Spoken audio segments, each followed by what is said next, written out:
बडोले साहेब नमस्कार. आपण उपवर्गीकरणाकरिता अग्रसर आहात. या अगोदर सुद्धा आपण मोठमोठे आंदोलन घेतले आणि सभा घेतल्या. काय सांगाल?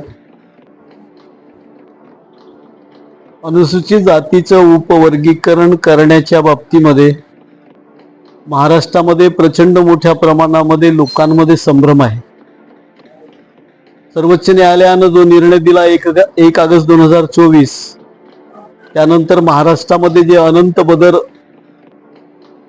माजी न्यायमूर्ती यांच्या अध्यक्षतेखाली जे एक सदस्यीय समिती बनली, त्या समितीचा अहवाल आतापर्यंत महाराष्ट्रामध्ये लोकांच्या पुढे आला नाहीये आणि म्हणून लोकांमध्ये संभ्रम आहे. महाराष्ट्रामध्ये अनुसूचित जातीच्या 59 जाती आहेत आणि या सगळ्या 59 जातींमध्ये आरक्षण कसं वाटप केलं जाणार आहे अ ब क ड या बाबतीमध्ये लोकांमध्ये प्रचंड मोठ्या प्रमाणामध्ये संभ्रम निर्माण झाला आहे आणि म्हणून या ठिकाणी ठिकठिकाणी गावोगावी मोर्चे आणि आंदोलनं होत आहेत.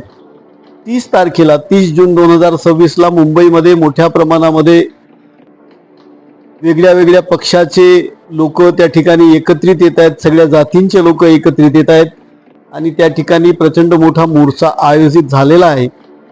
सरकारनं हे उपवर्गीकरण आता करू नये या बाबतीतला हा आंदोलन आहे आणि आमचं पण आव्हान आहे की जास्तीत जास्त लोकांनी या आंदोलनामध्ये यावं.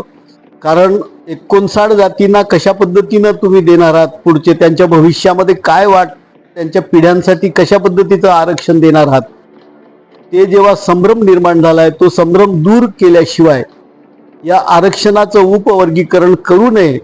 आणि आतापर्यंत 59 जातीपैकी एखादी समजा जात सोडली तर अजून कुणीही उपवर्गीकरणाची मागणी केली नसताना सरकारनं ते करू नये अशी आमची भूमिका आहे. काय सांगाल बडोले साहेब? लोकांचं असं म्हणणं आहे की बडोले साहेब म्हणजे मंत्रालयामध्ये सुद्धा होते, सामाजिक न्याय मंत्री होते, सरकार सोबत आता ते आहेत, तरी सुद्धा त्यांचं म्हणणं सरकार ऐकून का बरं घेत नाही? अरे बाबा मुळात विषय असा असतो का उपवर्गीकरण हा काही एका माणसाचा विषय नसतो. आतापर्यंत आंदोलन पाहिलीत काय तुम्ही? अनुसूचित जातीचा हा आरक्षणाच्या उपवर्गीकरणाचा विषय आहे. जेव्हा ओबीसी मधून मराठ्यांना आरक्षण द्यायची गोष्ट झाली तेव्हा सगळ्या पक्षाचे आमदार एकत्रित आले, आपण पाहिलेलं आहे.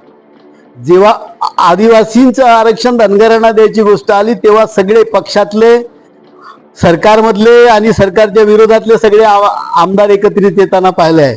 इथं जेव्हा अनुसूचित जमातीचं आंदोलन झालं होतं त्याच्यामध्ये पण आपण पाहिलं सगळ्या पक्षाचे लोक. त्याच्यामुळे हा एका पक्षाचा विषय नाही आहे, हा अनुसूचित जातीच्या आरक्षणाचा विषय आहे. आणि म्हणून या ठिकाणी आम्ही पण म्हणतो जे आले नसतील त्यांनी एकत्रित या ठिकाणी यावं आणि या ठिकाणी आपली जी न्याय मागणी आहे, संविधानिक मागणी आहे, ती मागणी आपण सगळ्यांनी मिळून त्या ठिकाणी पूर्ण केली पाहिजे आणि त्या बाबतीमध्ये आपण सगळ्यांनी एक संघ राहिला पाहिजे. बाबासाहेबांनी घटनेमध्ये म्हटलंय की अनुसूचित जातीचा जो वर्ग आहे हा एक संघ आहे आणि म्हणून आपण सगळ्यांनी एकत्रित येऊन ही मागणी करावी अशी आमची भूमिका आहे. काय वाटते बडोले साहेब, आपल्याला 30 तारखेला होऊ घातलेल्या मुंबईमधील आंदोलनामध्ये एसपी मधील किती आमदार आपल्या सोबत राहणार आहेत?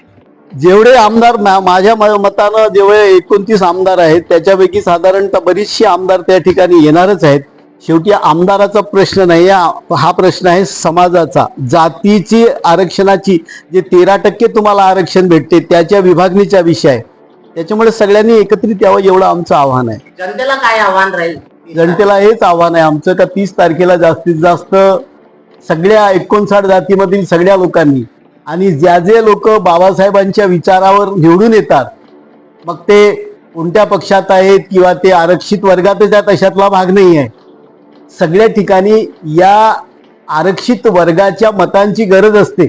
या सगळ्या आमदारांनी पण त्याला सपोर्ट करावं, खासदारांनी सपोर्ट करावं एवढी आमची मागणी या ठिकाणी आहे. धन्यवाद. जय भीम.